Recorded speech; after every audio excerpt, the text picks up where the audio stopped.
Hi guys, this is your daily tarot reading for Monday the 23rd of April. Thanks for joining me. It's a pleasure to be with you today. I'm using the Wheel of the Year Tarot. Let's have a look at what the cards want you to be aware of and what the energy is about. Okay, nice. So we have the Five of Wands, which can also be known as the Five of Staves or Rods. Then we have the Hermit, which is a major arcana card. And then we have the 10 of Cups or 10 of Chalices, which is a minor arcana card. So 2 minors and 1 major. So the Five of Wands represents conflict. You can see these two young men arm wrestling there. And that's just fun. And that's just kind of passing the time and seeing who's stronger. No real hard feelings involved. It's trivial, but it's trivial kind of conflict. It's pitting yourself against another person in a way that's really meaningless. So on this day, look at all these staves kind of creeping in there, like watching this situation go on. So on Monday, you may experience a lot of people kind of expressing an interest in you and what you're doing. So you may feel pressured by your boss or your family or by your partner or your children or financially.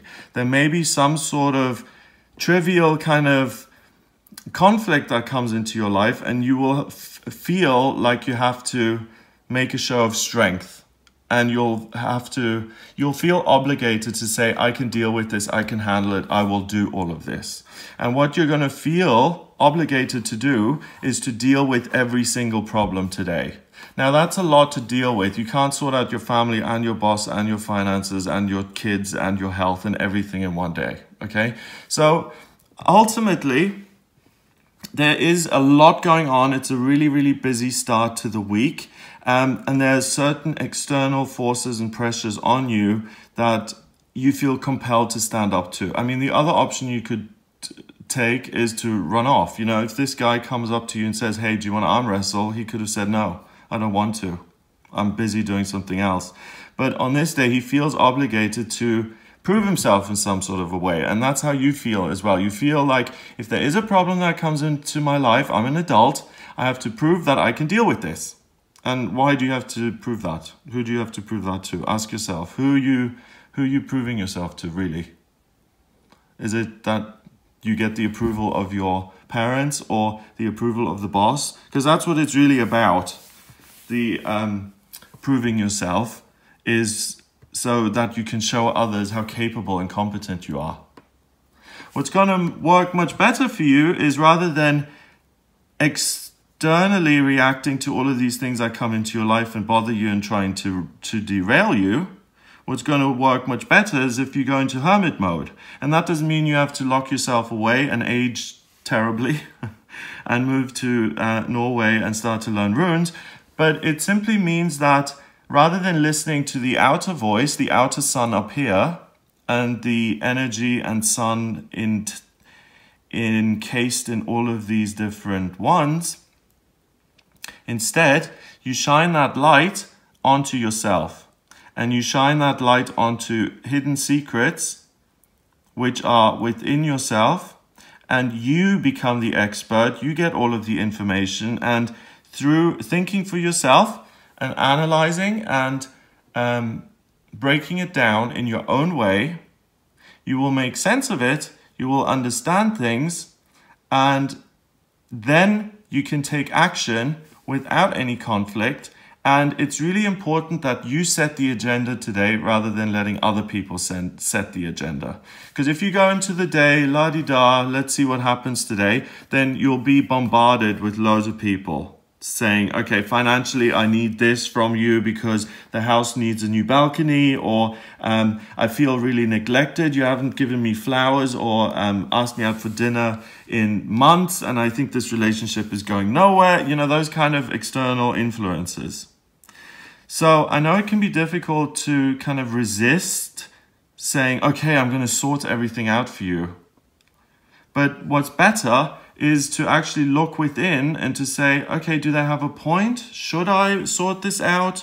Should I jump when they tell me to? Or should I do I see this from a different angle, a different perspective, and do I think maybe that it should be done differently?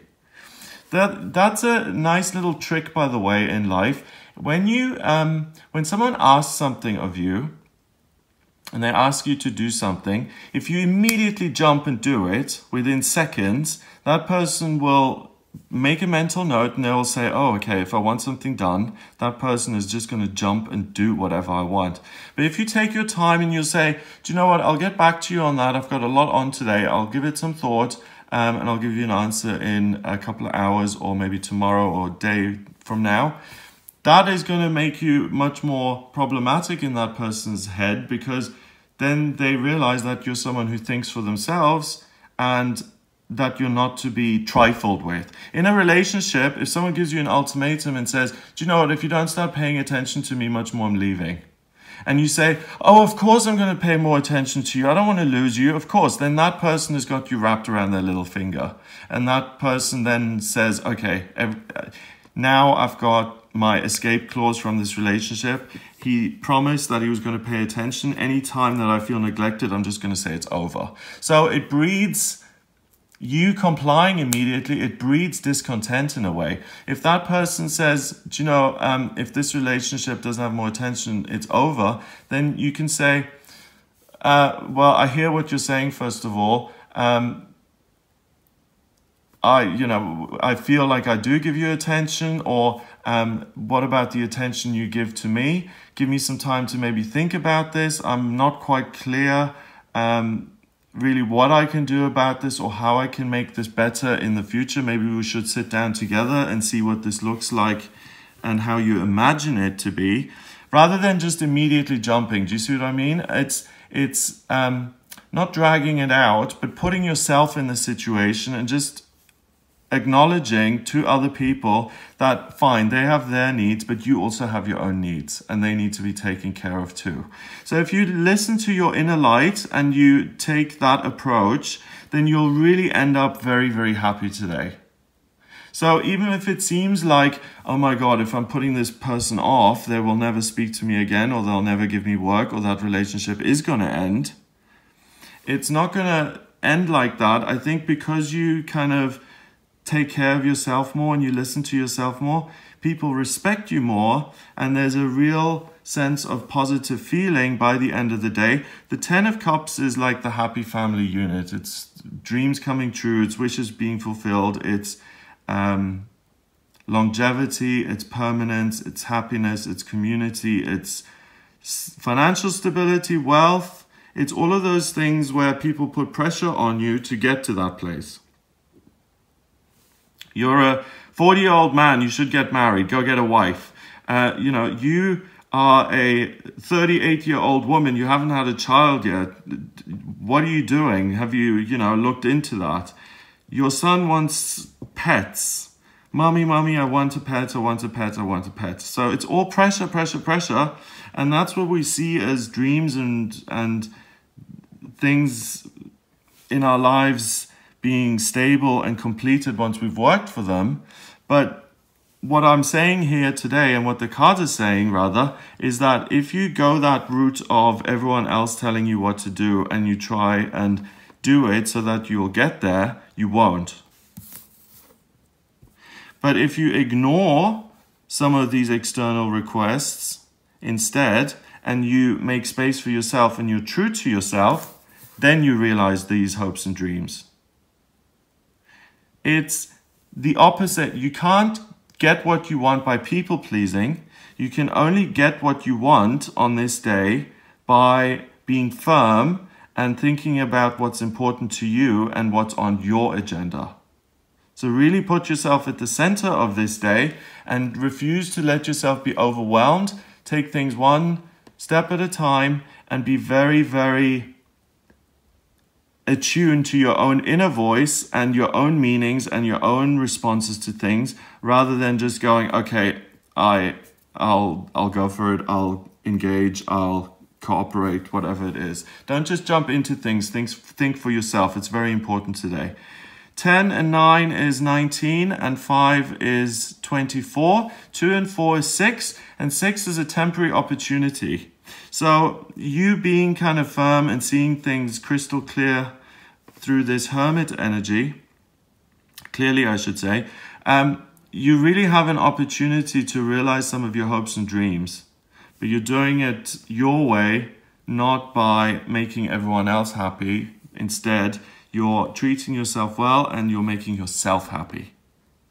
So I hope you have a glorious day. I hope you have a really good start to the week. Remember, one thing at a time. Don't let yourself become overwhelmed. If you would like a private reading with me, then please get in touch via my website. It's gregoryscott.com. Click on the readings tab to order your reading. In my readings, I use the tarot, astrology, and numerology. The way I just combined the numbers with the cards, numerology and tarot, I combine all three in my personal readings. The astrology chart gives me a blueprint of your soul. It shows me where you've been in past lifetimes, why you've come back into this lifetime, what your life purpose is this time around, vocationally what you're good at, and also what's destined for you in status and love and family and health and career, and also what's coming up in future in each of those areas of your life. So if you're interested in finding out more, then please get in touch for a private reading. It's gregoryscott.com. Click on the readings tab to order. Please remember to subscribe to this YouTube channel, and I'll speak to you tomorrow.